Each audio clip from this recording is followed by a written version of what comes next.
கர்த்தருடைய பரிசுநாமத்துக்கு ஸ்தோத்திரம். நம்ம நெறைய விசுவாசிகள்ட்ட போயிட்டு, "நீங்க யாருடைய பிள்ளைகள்?" சொல்லி கேட்டா, கண்ண மூடிட்டு சொல்லுவாங்க இல்லையா? நாங்க வந்து கர்த்தருடைய பிள்ளைகள். சில பேர் வந்து ஏசப்பா பிள்ளைகள் கூட நெறைய பேர் சொல்லுவாங்க. ஆனா, உண்மையாவே நம்ம வந்து கடவுளுடைய பிள்ளைகளா இருக்கிறோமா? இல்ல அப்ப வசனம் எப்படி சொல்லுதுன்னு நம்ம பார்ப்போமா? 1 யோவான் 3:8 நீங்க வாசிச்சீங்கன்னா, நான் அந்த வசனத்த வாசிக்கிறேன். "பாவம் செய்கிறவன் பிசாசினால் உண்டாயிருக்கிறான். ஏனெனில் பிசாசானவன் ஆதிமுதல் பாவம் செய்கிறான்." பாவம் செய்கிறவர்கள் யாராமா? பிசாசின் பிள்ளைகளாம். பிசாசினால் உண்டானவன் என்று சொல்லியிருக்கு. இப்ப கூட நம்ம நெறைய பேர் என்ன சொல்லுவோம், நீங்க திருப்பி இந்த வசனத்த கேட்டதுக்கு அப்புறம் கூட, நீங்க யாருடைய பிள்ளைகள்ன்னு கேட்டா, கண்டிப்பா நான் வந்து கர்த்தருடைய பிள்ளைகள்ன்னு சொல்லுவோம். நம்ம இன்னைக்கு யோசிச்சு பார்ப்போம். நம்ம வாழ்க்கையில பாவங்கள் இன்னும் இருந்து கொண்டே இருக்குதா? பாவம் இருந்துச்சுன்னா, நம்ம வந்து பிதாவின் பிள்ளைகள் கிடையாது. கர்த்தரின் பிள்ளைகள் கிடையாது. நம்ம யாருடைய பிள்ளைகள்? பிசாசின் பிள்ளைகள். நெறைய பேர் சொல்லுவாங்க, "நாங்கலாம் பாவமே செய்யலங்க. நாங்க வந்து அவன போல பாவம் செய்யல. நான் இவன போல பாவம் செய்யல. நான் வந்து உண்மையும் உத்தமமா தான் வாழ்றேன்." அப்படின்னு சொல்லி தன்னையே வந்து சுயமா அவங்க நியாயப்படுத்திக் கொள்வாங்க. இன்னொரு வசனம் இருக்கு. அதையும் நான் படிச்சிடுறேனே.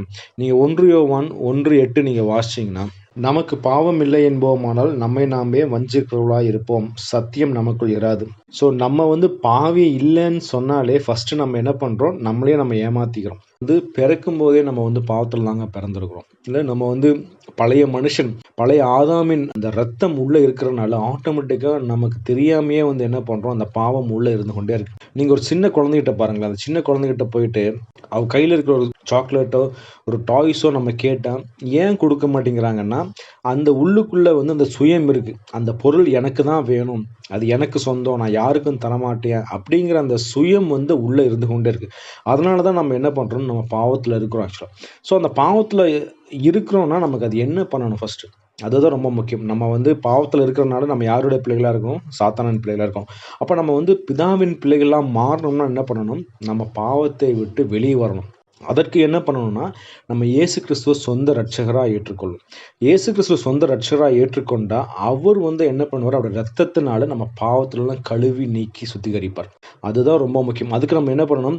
நம்ம வாயில அறிக்கையிடணும். நம்ம எதெல்லாம் தேவனுக்கு விரோதமா நம்ம பாவம் செய்திருக்கிறோமோ, அந்த பாவத்த அறிக்கையிட்டுட்டு நம்ம தேவனிடத்துல ஒப்புரவாகும்போது ஆட்டோமேட்டிக்கா நம்ம பாவத்தெல்லாம் மன்னிச்சுருவாருங்க. அதுதான் ரொம்ப முக்கியம். ஸோ அதுதான் முதலாவது வந்து இயேசு கிறிஸ்து இந்த உலகத்துல வந்தார்.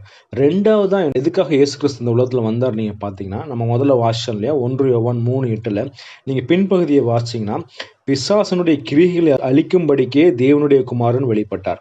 பிசாசனுடைய கிரியைகளை அழிக்கணுமா? நம்ம இயேசு கிறிஸ்துவ சொந்த இரட்சகரா ஏற்றுக்கொண்டோம்னா, நம்ம பாவத்திலிருந்து வெளிய வருவோம் இல்லைங்களா? அந்த வெளிய வரும்போது என்ன ஆகுதுன்னா, இயேசு கிறிஸ்து நம்ம இருதயத்துல வந்து நம்ம பாவ